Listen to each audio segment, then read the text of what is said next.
Bonjour à tous, on va commencer. Donc aujourd'hui, on va parler de machine learning, de JavaScript et de web. L'intelligence artificielle a toujours eu pour objectif de mimer le comportement humain. Aujourd'hui, on a des algorithmes de machine learning qui sont capables de voir, d'entendre et même de tenir une conversation. Le machine learning, c'est en fait un sous-domaine de l'intelligence artificielle qui sera défini par Arthur Samuel, qui est un des pionniers de l'intelligence artificielle et du machine learning, comme étant le fait de donner à une machine la capacité de pouvoir apprendre sans avoir été explicitement programmé pour. En fait, quand vous faites du machine learning, ce que vous faites quasiment tout le temps, c'est de créer un modèle, de l'entraîner et de l'utiliser pour réaliser des prédictions. Cette notion de modèle, elle est très importante en machine learning. Donc en fait, un modèle, c'est ce qui va vous permettre de prendre un problème complexe et de le simplifier sous forme mathématique. Ok, maintenant, imaginons que vous recherchez un appartement à Paris, ok? Et là, vous tombez sur une annonce. Appartement, style loft, 100 mètres carrés, dans le 8e arrondissement. Et là, vous voyez le prix, 50 000 €. Je ne sais pas vous, mais moi, je me dis qu'il y a un truc. Je me dis que c'est forcément une arnaque. Mais en fait, comment est-ce qu'on est capable de déterminer que le prix de cet appartement est crédible ou pas?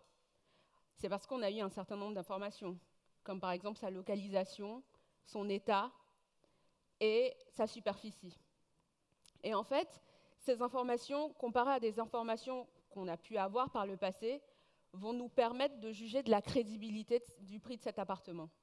En fait, c'est exactement ce que va faire un modèle de machine learning. Il va prendre des informations, il va les analyser, et ensuite, il va nous donner un résultat sous forme de probabilité.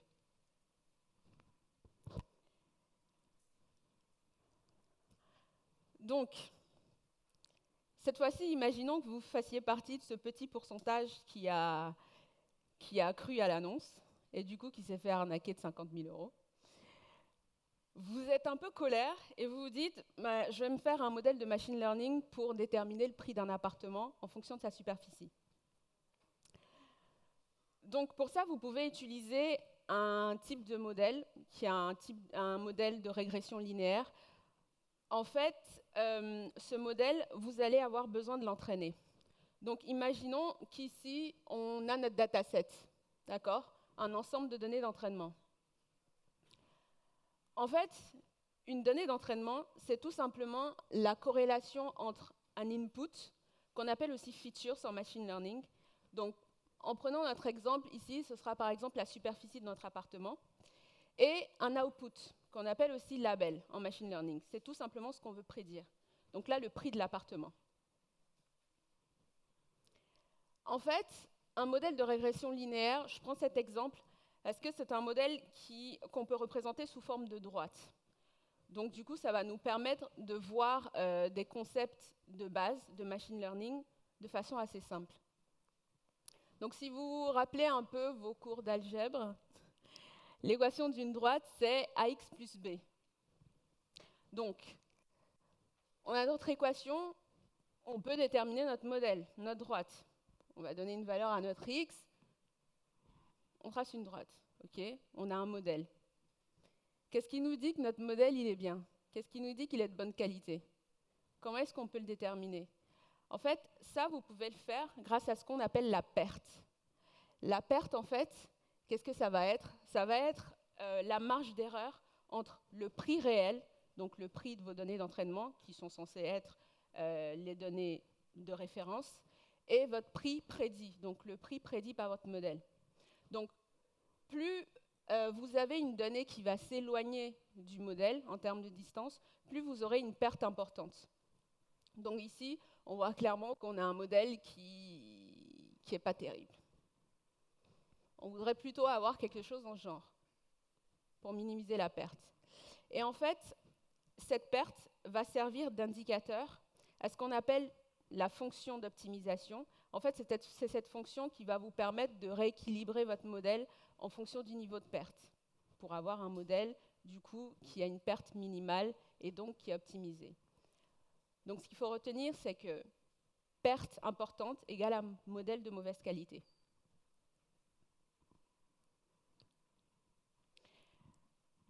Parlons maintenant un peu de deep learning. Le deep learning, quant à lui, est un sous-domaine du machine learning. Le deep learning, en fait, va regrouper l'ensemble des méthodes d'entraînement qui vont se baser sur des réseaux de neurones. Donc, on parle souvent de réseaux de neurones, mais en fait, un neurone, comme on l'appelle souvent, s'appelle en fait un perceptron en machine learning. Un perceptron, en fait, ça va juste être un algorithme d'apprentissage qui va faire un certain nombre de choses. Donc, cet algorithme, en fait, il va prendre des inputs en entrée qui auront des poids, et il va faire la somme du produit de ces inputs et de leurs poids associés, passer cette somme, le résultat de cette somme à une fonction d'activation. Une fonction d'activation, en fait, c'est une fonction qui va déterminer le type de résultat attendu. Et du coup, cette fonction va nous retourner un résultat. En fait, c'est ce qui se passe à chaque niveau d'un réseau de neurones. Vous avez un perceptron, c'est une accumulation en fait de perceptrons, un réseau de neurones. Donc vous avez votre fonction d'activation qui va retourner un résultat qui sera passé à la couche suivante et ainsi de suite. Donc là, par exemple, vous avez un réseau de neurones qui va prendre en entrée une image, donc une feature, l'analyser, et en résultat va nous dire en fait. Donc, on va reprendre. Donc je disais, ici on a un modèle de réseau de neurones qui va prendre en entrée une image, donc il va prendre une feature qui est ici une image, qui va l'analyser et en sortie va être capable de nous dire ce qu'il a détecté dans l'image. Donc ici, en l'occurrence, c'est l'image d'un chien, et le réseau de neurones sera capable de nous dire que c'est un chien.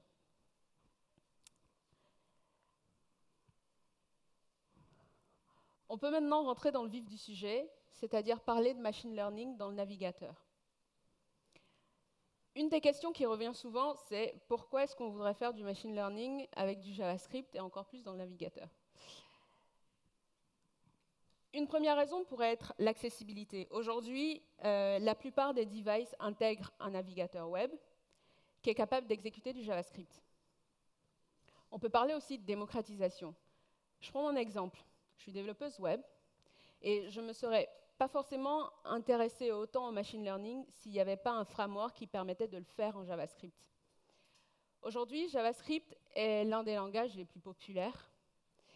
Et le fait de donner la possibilité à des développeurs, en l'occurrence, de pouvoir faire du machine learning sans changer d'écosystème, je pense que ça pourrait les inciter à plus s'intéresser à du machine learning. Ensuite, on peut parler du fait qu'il n'y a pas besoin d'installation, donc juste une balise, et vous êtes prêt à démarrer. Et le point le plus important, je pense, c'est la protection des données personnelles. En fait, quand vous faites du machine learning côté navigateur, vous le faites côté client. Et donc, votre user n'a plus nécessairement besoin de partager l'intégralité de ses données avec un serveur distant. Et ça, c'est très intéressant, je trouve. Ce qui nous emmène à parler de TensorFlow.js. Donc, comme vous avez pu le deviner, c'est un framework qui va vous permettre de faire du machine learning avec du JavaScript. Donc, pour resituer un peu les choses, fin 2017, l'équipe Brain de Google sortait une librairie qui s'appelait à l'époque DeepLearn.js. Et en fait, cette librairie a depuis évolué pour devenir TensorFlow.js. Ici, vous avez l'architecture de TensorFlow.js qui va se constituer de deux couches principales. Donc, on a la couche opération, en fait, qui va être la couche qui va regrouper toutes les opérations de bas niveau, qui est similaire à TensorFlow, et la couche API, en fait, qui va être une abstraction au-dessus de cette couche opération et qui va vous faciliter un certain nombre de choses quand vous écrivez vos algorithmes de machine learning. Et en fait, cette couche est similaire à Keras, pour ceux qui connaissent un peu. Il faut noter que TensorFlow.js va vous permettre de faire du machine learning côté serveur, avec Node. Et ça va vous permettre de profiter pleinement de toutes les ressources de votre machine, CPU, GPU, éventuellement TPU. Mais aujourd'hui, on va plus se focaliser sur la partie navigateur. Et en fait, la partie navigateur, lorsque TensorFlow.js tourne dans le navigateur, en fait, il se base sur WebGL, qui est une API qui va vous permettre d'utiliser les ressources de votre GPU. Donc, en fonction de la machine sur laquelle vous exécutez votre application, vous pourrez avoir des performances plus ou moins intéressantes. Donc là, un petit benchmark de TensorFlow.js et TensorFlow avec Python. En se basant sur le modèle MobileNet, en fait, qui est un modèle assez léger, qui se prête bien à tout ce qui est use case côté navigateur. Donc là, on voit clairement que TensorFlow Python reste plus rapide que TensorFlow.js. On constate aussi que les performances restent pas trop mal et qu'elles peuvent se prêter à un certain nombre de cas d'utilisation, comme on va le voir avec notre petite démo. Donc je vais vous faire une démo en live, donc attention. Avant de commencer, je vois tout le monde, qui est un grand fan de Tinder dans la salle? Ok, je rigole, je ne m'attendais pas à ce qu'il y ait quelqu'un qui lève la main. C'est trop tard. Ça, c'est pas que c'est plus crédible. Est-ce que tout le monde sait comment Tinder fonctionne? Oui? Non plus? Bon. Si vous ne savez pas, Tinder, c'est une application de dating qui va vous permettre d'aimer ou de rejeter des profils en se basant sur des photos, en swipant à gauche ou à droite. Donc en fait, je swipe à gauche, si je ne me trompe pas, j'aime pas, à droite, j'aime. Un truc du genre. Donc je me suis dit, quand même, ça doit être chiant. Au-delà de 5 minutes, franchement, j'ai essayé, c'est chiant. À gauche, à droite, à gauche, à droite, à gauche, à droite. Et là, je me suis dit, si on intègre un peu de machine learning dans tout ça, ça pourrait faciliter la vie. Imaginez, vous avez les mains occupées et vous voulez utiliser votre application Tinder en même temps. OK?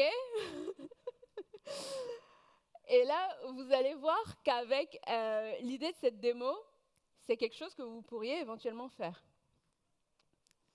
Donc, on va voir comment. Là, on passe à la démo. Donc, ce qu'on va faire, c'est que on va... Attendez. Je crois que je ne suis pas connectée au Wi-Fi, c'est ballot. Ouais. Vas-y. Attends, on va faire un truc. Je vais... T'as le mot de passe? Vas-y. C'est celui-là ou celui-là?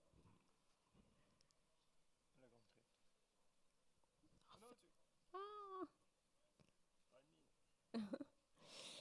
C'était celle-là. Ok.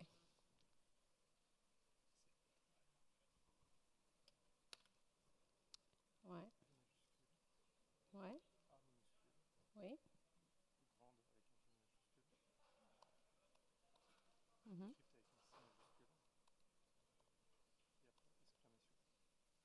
Ok. Donc,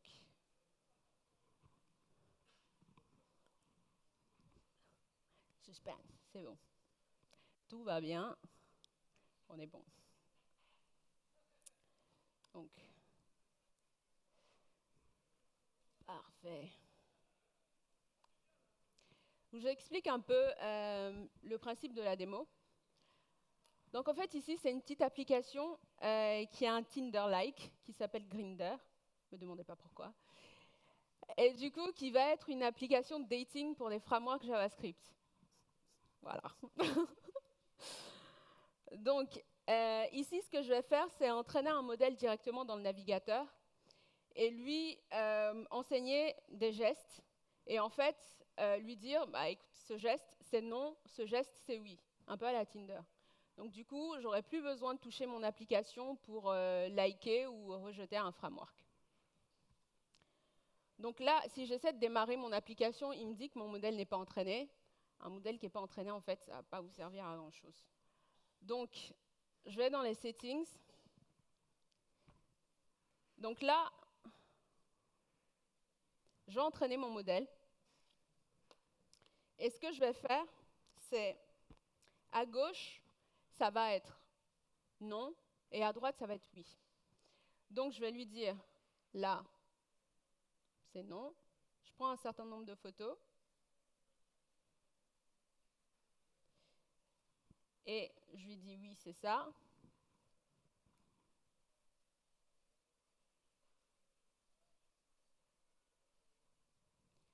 Je l'entraîne. Il me dit qu'il a fini. Donc, si vous vous souvenez, là, on a la perte que je log. Donc, en fait, qui vous donne une indication sur le niveau de qualité un peu de votre modèle. Donc là, on est plutôt proche de 0. Ça veut dire que notre modèle, normalement, il n'est pas trop mal. On va vérifier.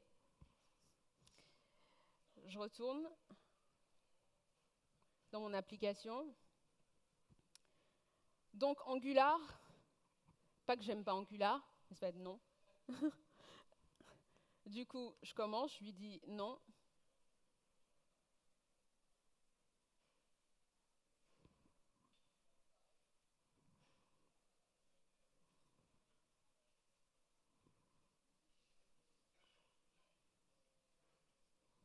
Oui, pourquoi pas.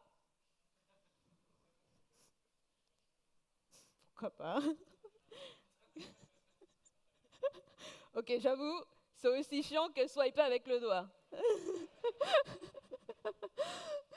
Donc, ça vous donne une idée un peu de ce que vous pouvez faire.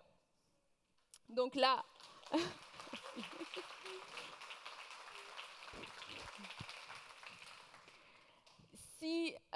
donc là, on va voir exactement ce qui se passe dans cette application et comment est-ce qu'on arrive à ce résultat. Donc déjà, vous avez dû remarquer que l'entraînement s'est fait assez rapidement. C'est parce qu'il y a un petit truc. En fait, ce que j'utilise ici, c'est une méthode qu'on appelle du transfer learning. En fait, le transfer learning va vous permettre d'utiliser un modèle pré-entraîné et de le customiser. Donc, TensorFlow.js vous permet de réutiliser des modèles Keras ou TensorFlow. Donc pour ça, vous aurez besoin de télécharger le modèle. Donc là, vous avez le petit code Python qui le fait. Donc là, je récupère le modèle MobileNet, on a parlé précédemment. Je le sauvegarde sur le file system et je le convertis pour qu'il soit compatible avec TensorFlow.js. Donc ici, vous avez la possibilité de le faire soit avec cet utilitaire ou en utilisant un bout de code. Donc à vous de choisir. Donc cette conversion va vous générer un fichier JSON qui va contenir un certain nombre d'informations. Vous n'avez pas tout ici, bien évidemment. Et les informations importantes dans ce fichier, c'est le modèle topologie. En fait, c'est la topologie du modèle, comment est-ce que votre modèle sera organisé. Et the weight manifest. En fait, ça va être l'organisation des poids, la répartition des poids dans votre modèle.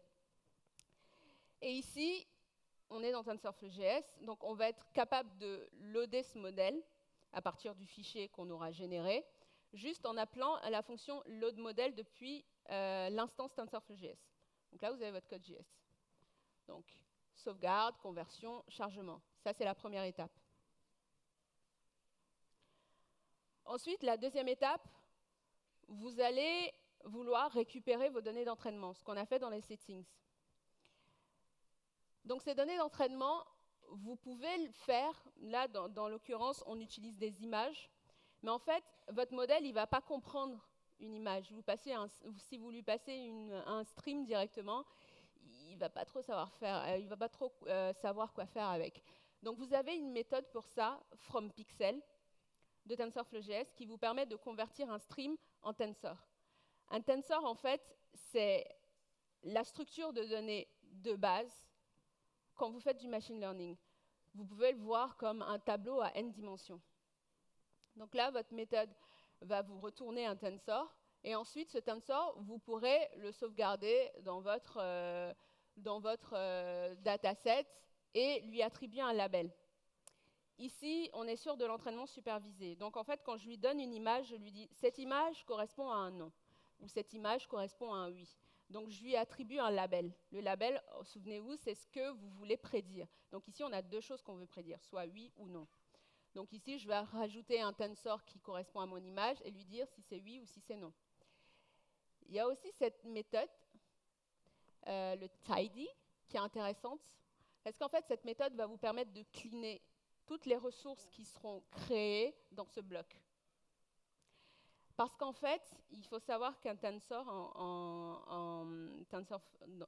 avec TensorFlow.js est immuable. Donc si vous faites une opération sur un tensor, ça va vous créer un nouveau tensor.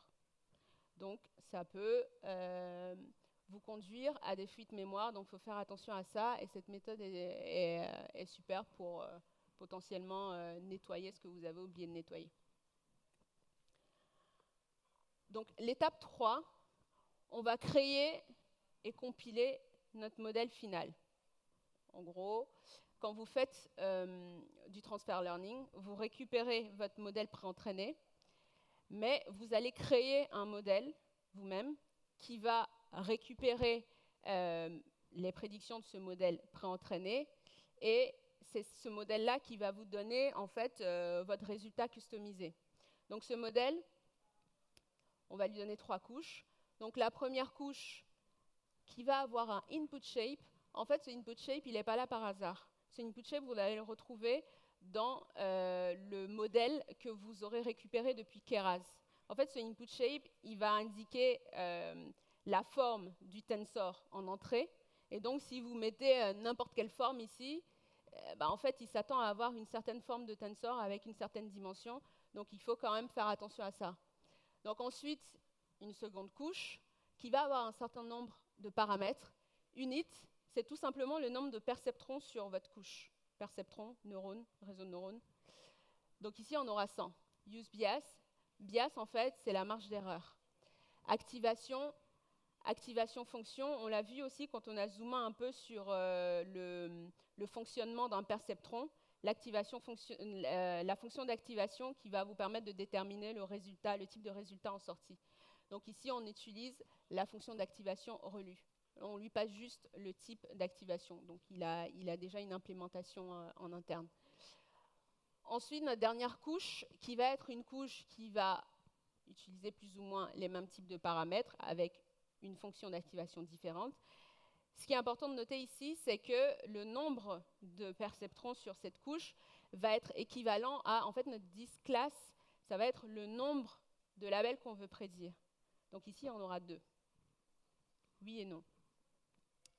Ensuite, on compile notre modèle en lui passant en paramètre, en appelant la fonction compile depuis le modèle, et en lui passant en paramètre une fonction d'optimisation, on a aussi parlé, et le type de fonction pour calculer la perte. Donc ici, on va utiliser un type de fonction pour calculer la perte qui se prête très bien à notre cas d'utilisation, et la fonction d'optimisation Adam. Ensuite, l'étape 4, une fois qu'on a notre modèle custom, on va vouloir l'entraîner.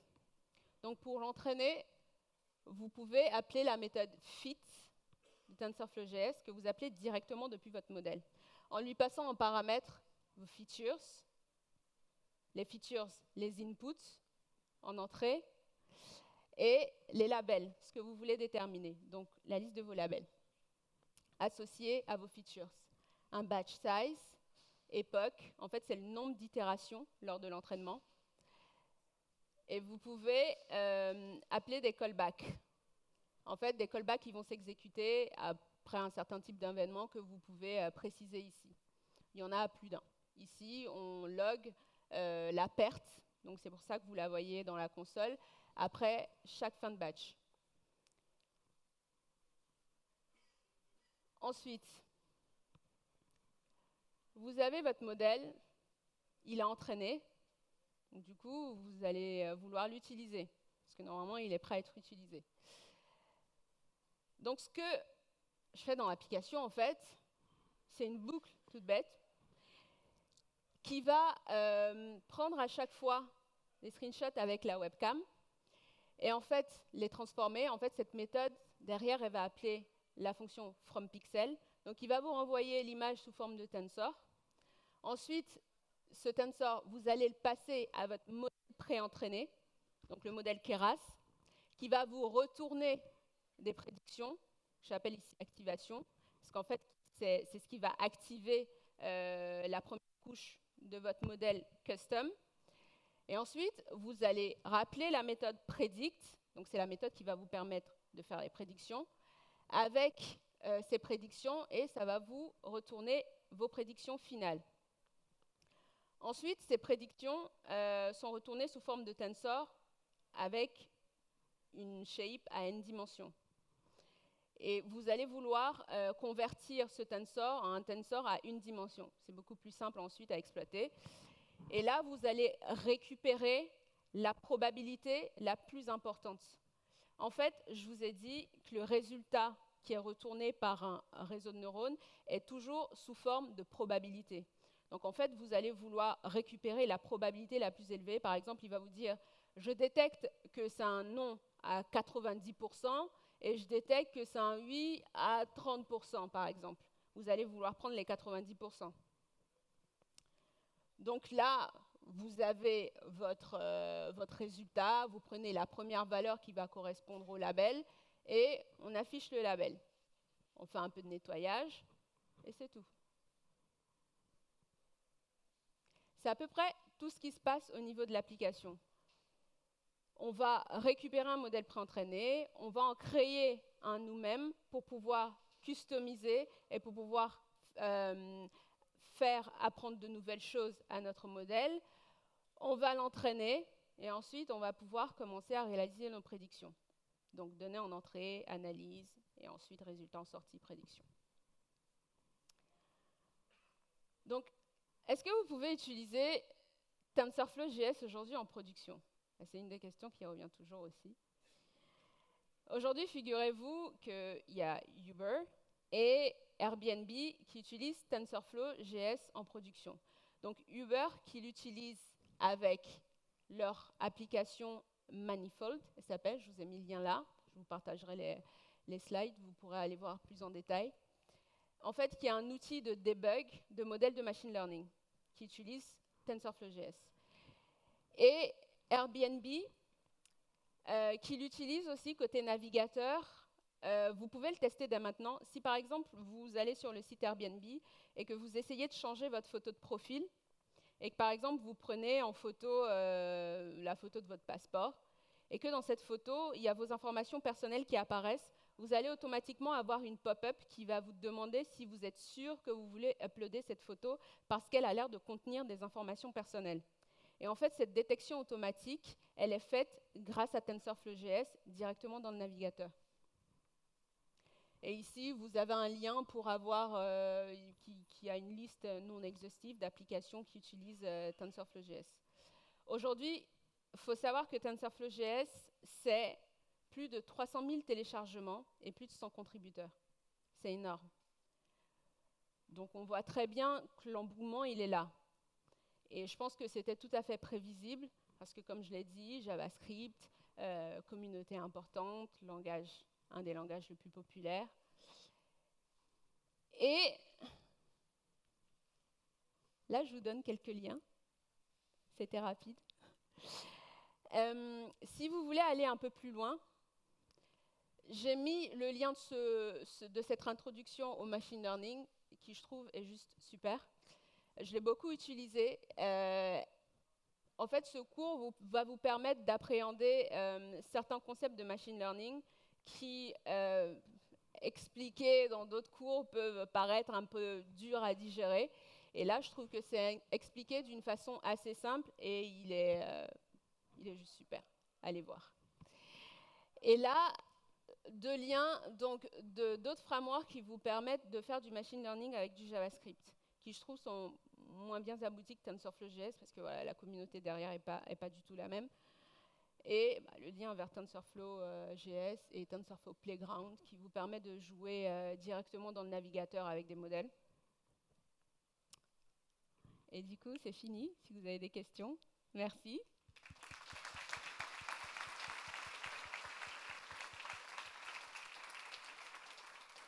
Est-ce que vous avez des questions? Faites-moi courir.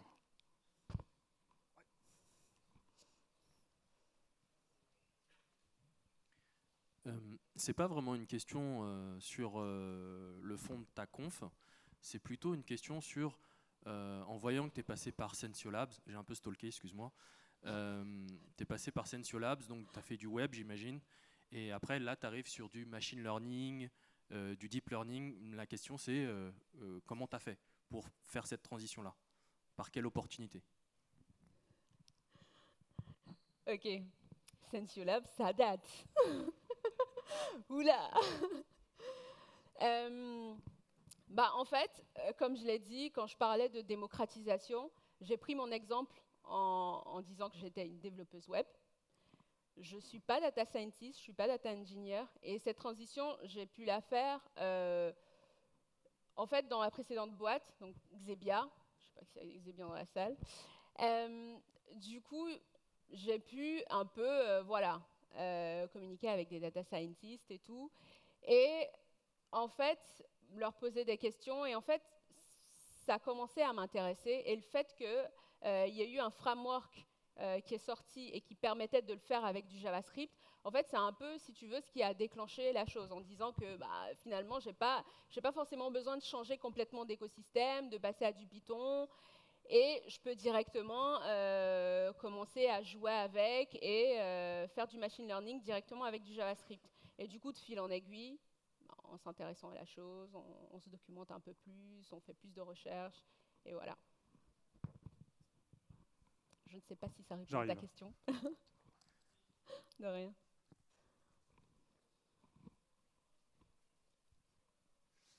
Bonjour.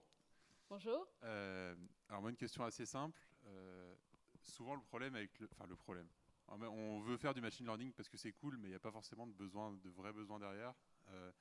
Est-ce que tu as déjà utilisé TensorFlow sur un vrai use case, un vrai projet, un truc concret? Non, en production, non. Ok. En production, non. D'ailleurs, les exemples que je vous ai cités avec Uber et Airbnb sont très récents. Et il faut savoir que TensorFlow.js est à la version 1.1.2. Et du coup, ça continue à grandir. Vous avez dit plus de 300 000 téléchargements, c'est pas mal, plus de 100 contributeurs. Et c'est encore tout au début. Donc les exemples en production, il n'y en a pas des masses. Mais je pense que ça va venir. Okay. Merci. De rien. Est-ce que vous... Hop, j'arrive.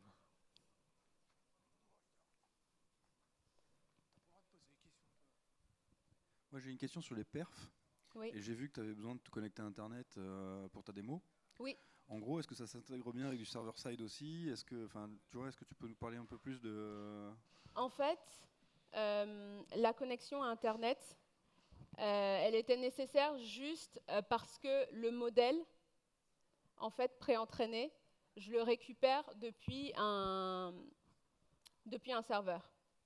Le modèle généré, Keras, le fichier JSON, si tu te souviens. Et du coup, tu n'as pas forcément besoin de te connecter à Internet. Si tu fais tous tes traitements directement côté client, forcément, tu n'as pas besoin. Donc, après, ton application, normalement, elle est censée tourner dans un navigateur. Donc, si tu la mets en production, que tu n'as pas Internet et que tu essaies d'y accéder, c'est un peu compliqué. Donc, juste ça. Mais après, pour la partie juste TensorFlow, non, tu peux clairement t'en passer.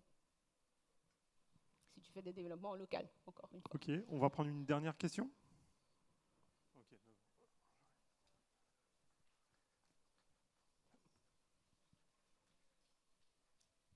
Bonjour. Donc, à un moment, donc, j'ai vu que tu partais d'un stream d'images pour le transformer en Tensor. Oui. Et donc, tu es parti. Donc, il y a un helper qui te permet de faire ça. enfin une fonction qui te permet de transformer ça en tensor. Mhm. Mais en fait, je vois pas qu'est-ce que ça fait au niveau des data. Parce que si moi je veux partir de data brute, qu'est-ce que je fais? Si tu veux partir de data brute, Ouais. Autre chose qu'une image ou. bah, en fait, dans l'API TensorFlow.js, tu as la possibilité de te créer un tensor. Donc en fait, un tensor, c'est une structure de données. C'est comme je disais, tu peux le voir comme un tableau à n dimensions. Donc en fait, tu peux l'instancier, tu peux créer des tensors. Tu as même la possibilité de créer des tensors à 2 dimensions, à 1 dimension. En fait, à un moment donné, on convertit le tensor en un tensor à 1 dimension. En fait, tu peux en créer de plusieurs dimensions. Tu as tensor 2D, tensor 1D, tensor 3D comme fonction dans TensorFlow.js, dans l'API. Et tu peux créer un tensor avec une shape customisée comme une structure de données. Ok. Donc voilà. Ok, merci Antin, on peut applaudir. Merci.